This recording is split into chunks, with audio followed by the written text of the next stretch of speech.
नमस्कार, मैं हूं मृत्युंजय कुमार झा और अगले आधे घंटे के दौरान हम आपको बताएंगे कि आज आप कमोडिटी बाजार में कहां पर मुनाफा कमा सकते हैं। कमोडिटी बाजार से जुड़ी हुई हर बड़ी खबर पर हमारी नजर होगी और साथ ही हम आपको ये बताएंगे कि इस खबर का बाजार पर कितना बड़ा इंपैक्ट होने वाला है।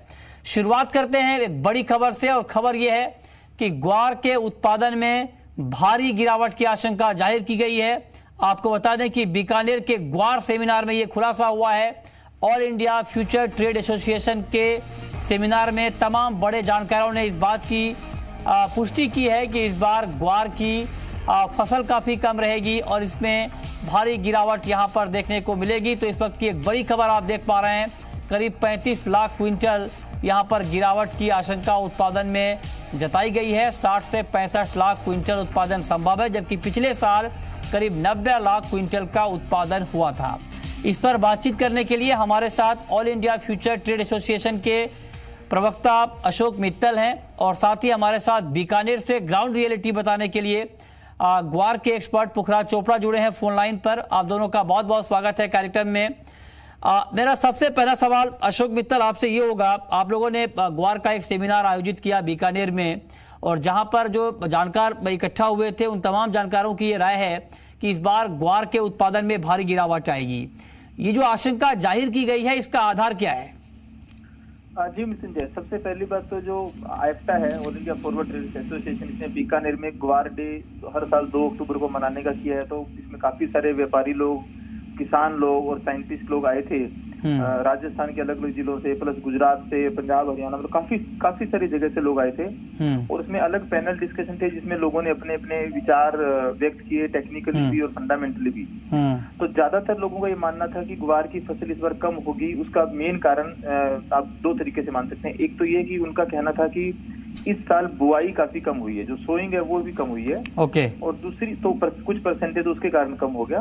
और दूसरा मेन कारण था कि जो फसल की क्वालिटी है, मतलब जो उसके अंदर दाना रहता है, सीड रहता है, बीज रहता है और फली के अंदर, वो भी इस बार कम है क्योंकि मौसम ने ज्यादा साथ नहीं दिया और पिछले काफी दिनों से गर्मी भी पड़ती रही है। तो उसकी जो ओवरऑल जो अपने जिसको यील्ड बोलते हैं वो भी काफी कम होगी। तो इन 2 कारणों का जो कॉम्बिनेशन है उसके चलते ओवरऑल ग्वार की फसल कम होने के चांसेस हैं। ओके। दूसरी बात उन्होंने ये भी, जैसे एक ये हो गया प्रोडक्शन साइड में। हाँ। दूसरा, आईएफटा में आए हुए ज्यादातर लोगों को ऐसा भी मानना था कि production side is not the issue, जो मेजर इशू है वो है डिमांड साइड। हाँ। क्योंकि डिमांड अभी उतनी ज्यादा नहीं है। तो अगर डिमांड पिकअप होगी मान लीजिए, हाँ, तो ग्वार के भाव में उनको लगता है कि अच्छी खासी कोई वृद्धि देखने को मिल सकती है। मतलब बेसिक जो कंसर्न है वो डिमांड को लेकर की वहां पर। ओके। तो आप कह रहे हैं कि उत्पादन कम होगा लेकिन डिमांड को लेकर भी चिंता है, तो उसका इम्पैक्ट कहीं ना कहीं आने वाले समय में मार्केट के ऊपर दिखेगा। हमारे साथ पुखराज चोपड़ा भी है। पुखराज जी, आप लगातार मार्केट को ट्रैक करते हैं, आप फसल का भी मुआयना करते हैं, आपके पास क्या जानकारी है? क्या आपको वाकई लगता है कि 30 से 35 लाख क्विंटल की गिरावट उत्पादन में रहेगी? जी जी जी, बिल्कुल 35 लाख क्विंटल की उत्पादन में गिरावट रहेगी। 60 से 65 लाख बोरी के बीच में उत्पादन होने का अनुमान है। हम जब बोरी बोलते हैं तो आप इसको क्विंटल समझिएगा, हमारी भाषा यही है। हाँ, 60 से 65 लाख क्विंटल का उत्पादन रहेगा। हाँ। और जहाँ तक डिमांड सप्लाई की बात है, 3 लाख टन मिनिमम सप्लाई होती है गम की। तो पिछले साल भी लगभग 3 लाख टन का निर्यात हुआ था, 50,000 टन घरेलू खपत थी। तो इस तरह से कुल मिला के 1 करोड़ 20 लाख बोरी की खपत हुई थी।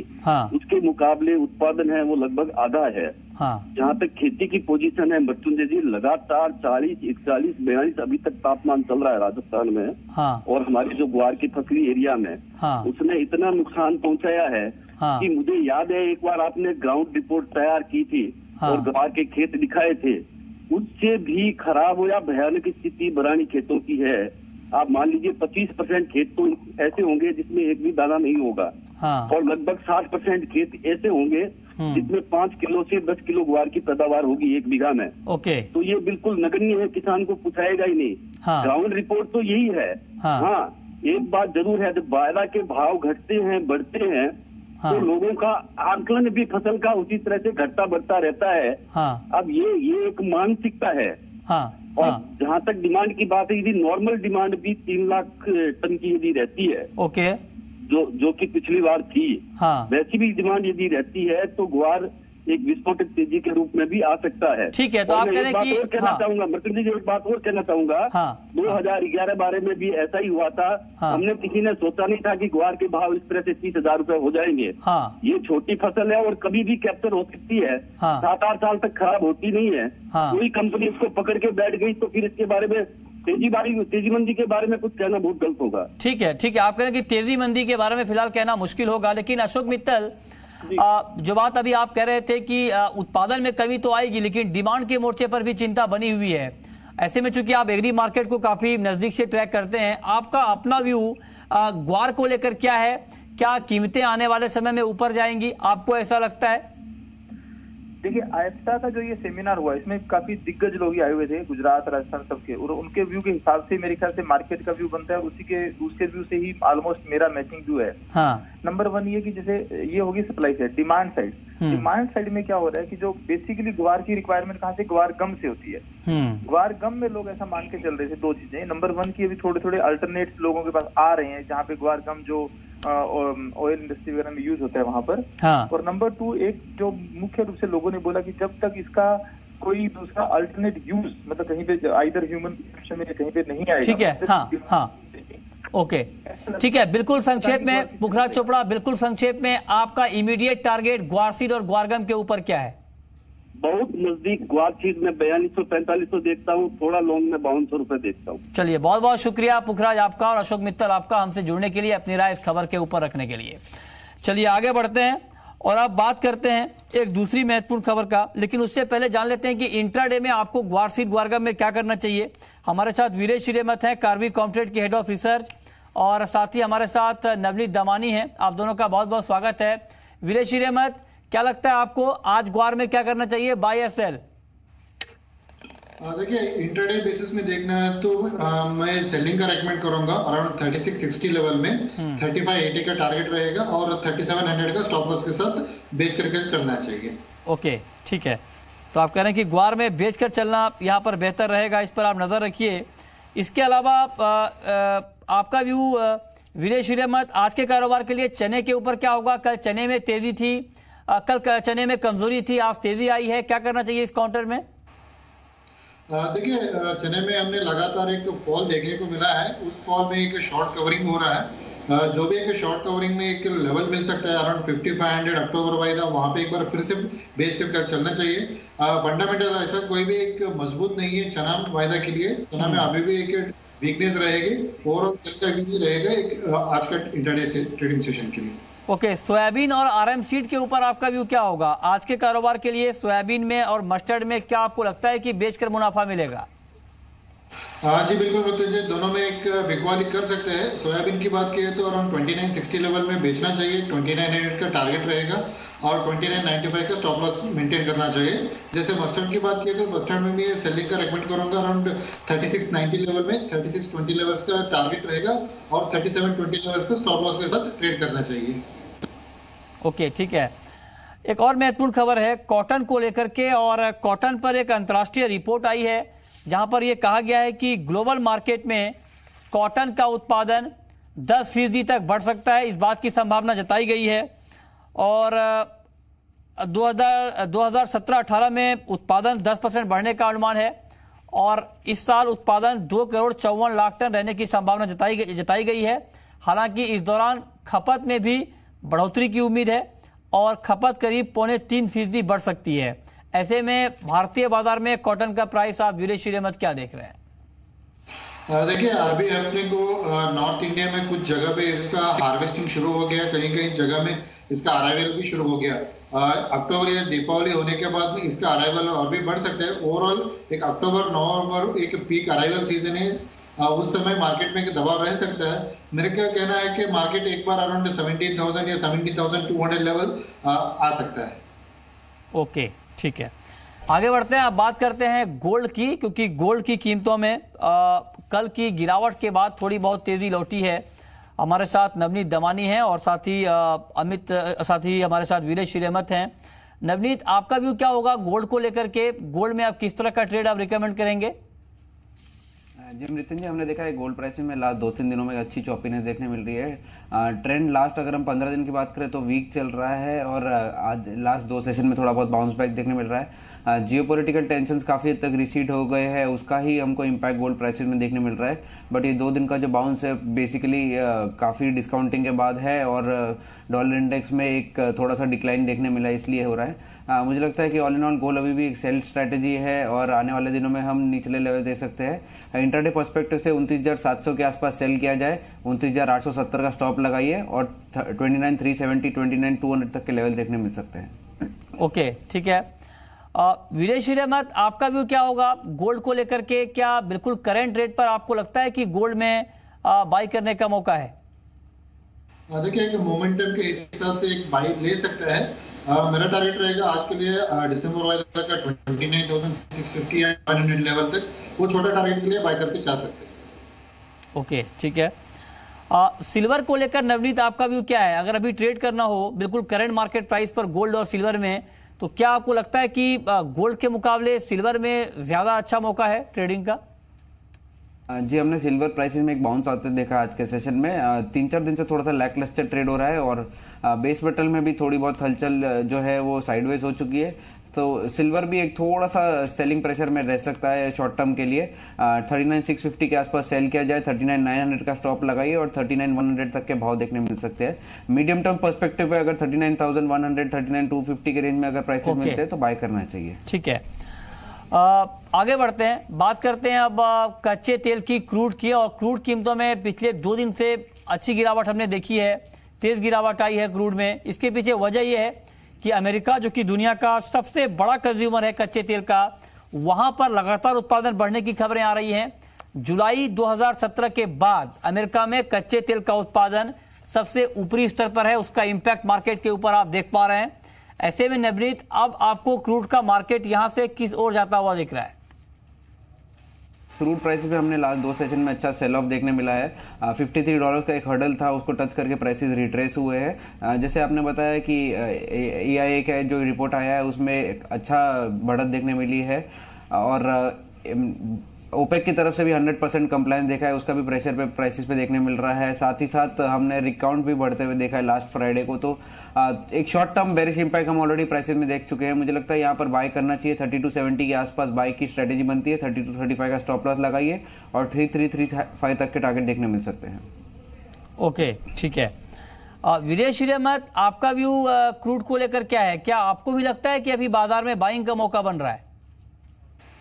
देखिए, इस तो बिल्कुल नहीं है। मेरे को लग रहा है मार्केट एक बार और भी डाउन आ सकता है। आज शाम को यह है कि इन्वेंट्री डेटा भी आने वाला है, उसके मुताबिक क्रूड ऑयल के इन्वेंट्री में भी बढ़ोतरी आने का एक्सपेक्टेशन है। उसके चलते मार्केट में एक दबाव रह सकता है।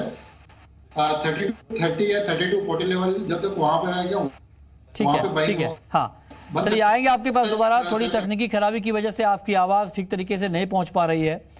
नवनीत दमानी, नेचुरल गैस को लेकर के आपका ताजा व्यू क्या है? एनजी में आप किस तरह का ट्रेड रिकमेंड करेंगे? जी, एनजी में हमने देखा है थोड़ी बहुत चॉपीनेस है प्राइसिंग में। 200 के लेवल से 190 के लेवल फिर से देखने मिल गए लास्ट 3-4 सेशन के अंदर। मेरा मानना है जैसे जैसे हम विंटर को अप्रोच करेंगे प्राइसेस में स्ट्रेंथ आनी चाहिए और dips towards 190 could be opportunities to buy. Okay, तो आप कह रहे हैं कि यहाँ पर एनजी में नजर रखिए आप। आगे बढ़ते हैं और आप बात करते हैं बेस मेटल्स की। और मेटल की बात करें तो मेटल में 2 काउंटर ऐसे हैं, जिंक और लेड, जहां पर कल हमने जोरदार तेजी देखी थी। आज बाजार उस तेजी के बाद एक रेंज बाउंड ट्रेड करता हुआ दिख रहा है। हालांकि आज भी मार्केट में मजबूती है, लेकिन रफ्तार थोड़ी धीमी है। ऐसे में वीरेश अहमद, आपका व्यू जिंक और लेड के ऊपर क्या है? कल का रैली के बाद आज मेरे को लग रहा है एक छोटा सा करेक्शन लग रहा है। जो भी एक डिप या करेक्शन मिलेगा वहां पे बाय करके चलना चाहिए। जैसे जिंक की बात किया तो जिंक में 214.50 के लेवल में बाय करना चाहिए। 217 का टारगेट रहेगा और 213 स्टॉप के साथ। जैसे लेड की बात किया तो लेड में भी मैं बाइंग का रेकमेंड करूंगा अराउंड 169 लेवल में। 172 का टारगेट रहेगा और 167.50 का स्टॉप के साथ ट्रेड करना चाहिए। ठीक है। नवनीत, आपका कमेंट क्या होगा जिंक और लेड के ऊपर, इन 2 काउंटर के ऊपर आपका व्यू क्या होगा? क्या आपको भी लगता है कि यहाँ पर बाई करके चलना बेहतर रहेगा अभी भी? जी मृत्युंजय, हमने देखा है कि जिंक प्राइसेस जो करीब पिछले साल 80% की रैली दिखा चुके हैं और इस साल भी 50% के आसपास का मूवमेंट दिखा चुके हैं। मेरा मानना यह है कि 3300 एक बहुत इंपॉर्टेंट हर्डल है एलएमई प्राइसेस पे, जिसको कल टच किया है प्राइसेस ने।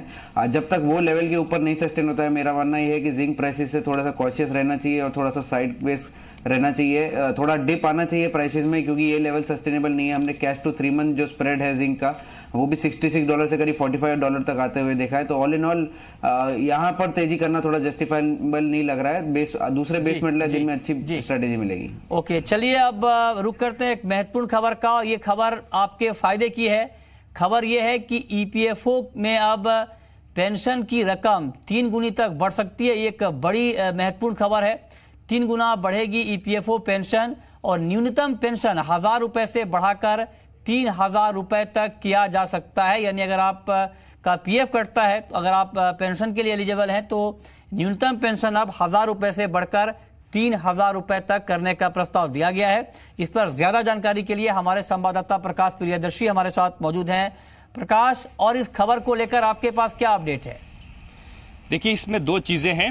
एक, पेंशन जो है उसकी जो न्यूनतम अमाउंट है वो 1000 रुपये है, उसको बढ़ाकर 3000 रुपये करने की सिफारिश की गई है और उस पर जल्द फैसला हो सकता है। उम्मीद ये की जा रही है कि इस महीने के आखिर में सीबीटी की बैठक हो सकती है और उसमें इस पर चर्चा होगी। तो ईपीएफओ के जो पेंशनर हैं, जो सब्सक्राइबर हैं, जो पेंशन के लिए एलिजिबल हैं, उनको इसका फ़ायदा होगा। इससे ज़्यादा इम्पॉर्टेंट चीज़ एक ये है कि एक सिफारिश ये की गई है कि ईपीएफओ के पेंशनर्स के लिए डीए लिंक्ड पेंशन का प्रावधान किया जाए, जिस तरीके से गवर्नमेंट एम्प्लॉयज़ का होता है कि जैसे इन्फ्लेशन में बढ़ोतरी होती है तो आपका डीए रिवाइज होता है। हाँ। और वो आपके पेंशन से लिंक्ड होता है। तो इसका मतलब ये है कि अगर महंगाई बढ़ती है तो जाहिर तौर पे आपके पेंशन में भी बढ़ोतरी होगी, जो कि अभी तक फिक्स्ड है। तो ये काफ़ी अहम खबर है वैसे लोगों के लिए जो प्राइवेट कंपनियों में काम करते हैं, ईपीएफओ के सब्सक्राइबर हैं, उनका पेंशन फंड में भी उनका कंट्रीब्यूशन होता है और उसके बाद जब वो रिटायर होते हैं तो उनको अगर 1000 रुपये भी मिनिमम पेंशन के लिए वो एलिजिबल है, अगर वो डीए से लिंक्ड होता है तो जाहिर तौर पे इन्फ्लेशन में बढ़ोतरी का फायदा उनको मिलेगा। अब सवाल ये उठता है कि क्या ईपीएफओ इस बोझ को बर्दाश्त करने के लिए फाइनेंशियली तौर पे तैयार है? हाँ। उसके लिए ये सरकार से सिफारिश की गई है कि सरकार जो है उसमें डीए लिंक्ड होने से जितना बोझ ईपीएफओ पे आएगा उसका 50% सरकार सोशल सिक्योरिटी नॉर्म्स के तहत उस पर कंट्रीब्यूट करे और 50% ईपीएफओ करे। ठीक है प्रकाश, लेकिन ये बिल्कुल संक्षेप में एक बात आपसे और जानना चाहूंगा। आपने कहा कि महंगाई से इसे जोड़ा जाएगा, महंगाई से लिंक्ड किया जाएगा, तो ऐसे में क्या ये फ्लक्चुएट भी होगा या फिर 3000 रुपये फिक्स कर दिया जाएगा? पेंशन फिक्स्ड होगा, बट आपका जो डीए है वो फ्लक्चुएट होगा। अगर मान लेते हैं अभी 1000 रुपए मिनिमम पेंशन है, इसको अगर रिवाइज करके 3000 रुपए कर दिया जाता है तो ये फिक्स्ड होगा। बट आपका डीए फ्लक्चुएट करेगा according to the inflation. Okay, ठीक है। और चलिए अब आपको सुनाते हैं कि member central board of trustees के जीपी श्रीवास्तव ने इस मुद्दे पर क्या कहा है। पेंशन का सवाल है, ये उसके हिसाब से नहीं बढ़ती, ये फिक्स होता है, जो कि आगे चल करके महंगाई को ध्यान में रखते हुए ये काफ़ी इनसफिशिएंट होती है। इसके लिए आप देखें दूसरी स्कीम्स के अंदर में, पर्टिकुलरली गवर्नमेंट स्कीम्स के अंदर में लोगों को डीए से लिंक्ड होता है।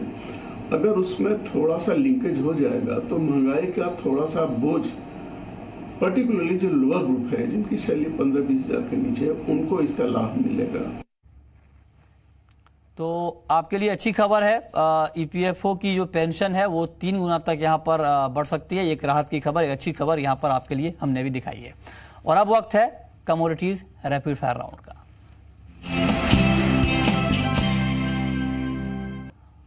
विजय श्रीमत, आपकी पहली रैपिड फायर कॉल क्या होगी? आपको रहेगा 39,600। ओके, नवनीत, आपकी रैपिड फायर कॉल? जी मैं निकल पे बाय दूंगा। मुझे लगता है 700 के आसपास बाय करना चाहिए। 685 का स्टॉप लगाइए और 722 735 तक के टारगेट देखने मिल सकते हैं। चलिए, बहुत बहुत शुक्रिया नवनीत आपका और वीरेश आपका भी इस पूरी जानकारी के लिए। तो फिलहाल इस बुलेटिन में इतना ही। वक्त है एक ब्रेक का, और ब्रेक के बाद जानिए कि शेयर मार्केट में आपको कहां पर मिलेगा मुनाफा। नमस्कार।